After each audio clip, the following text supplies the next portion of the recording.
बच्चे अनुकरण प्रिय होते हैं, ऐसा बाल मनोविज्ञान को जानने वाले विशेषज्ञों का कहना है। इसलिए बड़े लोगों का फर्ज होता है कि हमारे आचार विचार को देख करके ही बच्चे सीखते हैं, अनुकरण करते हैं। तो हम इस प्रकार का आचार विचार रखें, प्रस्तुत करें कि जिससे बच्चों को कुछ आदर्श मिले, कुछ सीखने को मिले। एक बार पीछे घटना चौक में सुनाई थी, आज पाठशाला के संदर्भ में और एक बार सुनाई दे रहा हूँ। आप अपने माता पिता के साथ, बड़े लोग अगर अच्छी तरह से बोलेंगे, बातचीत करेंगे, गुरुजनों का विनय मान सम्मान रखेंगे, तो बच्चे भी वैसा ही करेंगे। और आप घर वाले बड़े लोग अगर फालतू की बातें करेंगे, निस्सार बातें करेंगे, तो बच्चे भी वैसा ही करेंगे। एक अफसर थे और जिनको आदत थी कि थोड़ा सा कुछ बिगाड़ हो जाए, उनके मन मर्जी के खिलाफ हो जाए, तो वे डांट फटकार की भाषा में बोलते हैं। और उनका एक फेवरेट शब्द था, क्यों रे मूर्ख। दफ्तर में जाए, ऑफिस में जाए, कर्मचारी ने कुछ बिगाड़ किया, क्यों रे मूर्ख। पत्नी को, क्यों वे मूर्ख इत्यादि, मतलब इस प्रकार, इस शब्द से वे सभी को डांट फटकार करते थे। 6-7 साल का उनका एक बालक था।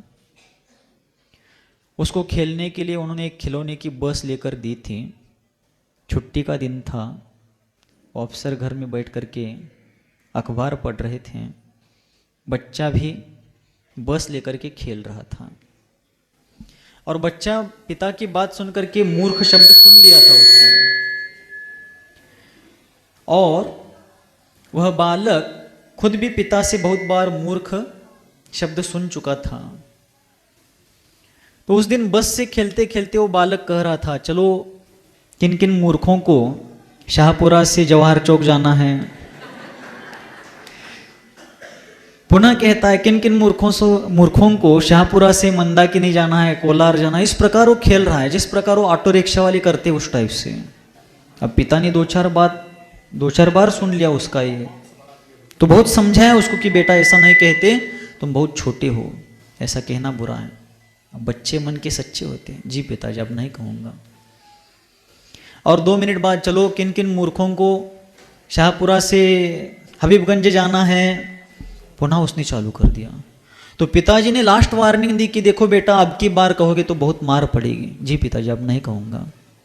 पुनः 2 मिनट बाद उसकी वही बात हो गई, किन किन मूर्खों को शाहपुरा से 1100 क्वार्टर्स जाना है।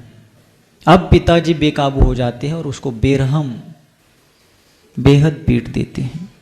बेटा रोते हुए जमीन पर गिर पड़ता है, बस एक तरफ फेंक देता है और 5 मिनट बाद पुनः उठ करके अपनी आंखें पोंछ लेता है और पुनः बस को सीधी कर देता है और कहता है, चलो किन किन मूर्खों को शाहपुरा से अब कहाँ जाए, लालघाटी, अच्छा चौक जाना है, हो हमें भी जाना है उतई। किन किन मूर्खों को शाहपुरा से चौक जाना है, जल्दी चलो, क्योंकि अभी एक मूर्ख के कारण बस को 10 मिनट लेट हुआ है, जल्दी बैठो। अब बताओ, पिता को इसने मूर्ख सिद्ध कर दिया। इसमें जिम्मेदार कौन? बेटा जिम्मेदार है क्या पिता जिम्मेदार है? पिता जिम्मेदार है। एक छोटा उदाहरण है, कहने का तात्पर्य है, हम बच्चों को कितना भी सैद्धांतिक ज्ञान दे, आगमिक ज्ञान दे, लेकिन हम अनुकरण उस प्रकार का नहीं करें, हमारा आचरण उस अनुरूप ना हो, तो बच्चे हमारी ही ट्रू कॉपी करने का प्रयास करते हैं। इसलिए बच्चे अनुकरण प्रिय होते हैं। बच्चों को आगम पढ़ाना चाहिए, क्योंकि यही ज्ञान अर्जन करने की उम्र है। लेकिन इसके साथ साथ हमारे द्वारा हमें देख करके भी बच्चे सीख रहे हैं। चौक के एक श्रावक आते आए, अभी यहाँ उपस्थित नहीं हैं, वो 2 पंक्तियाँ कहते हैं, क्या?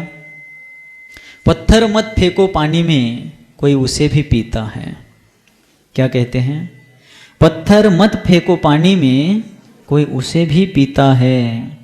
जिंदगी जरा हंस करके भी जिया करो, कोई तुम्हें देख करके भी जीता है। मतलब हमारी जीवन शैली, हमारे जीने की पद्धति अगर व्यवस्थित हो, तो बच्चों को ज़्यादा कहने की भी आवश्यकता नहीं पड़ती, किसी को भी ज़्यादा कहने की आवश्यकता नहीं पड़ती। हम व्यवस्थित होकर के चले। समय बहुत हो गया, महाराज का आदेश था इसलिए बोला, बोलने के भाव नहीं थे, लेकिन फिर भी यह पाठशाला एक महान यज्ञ है।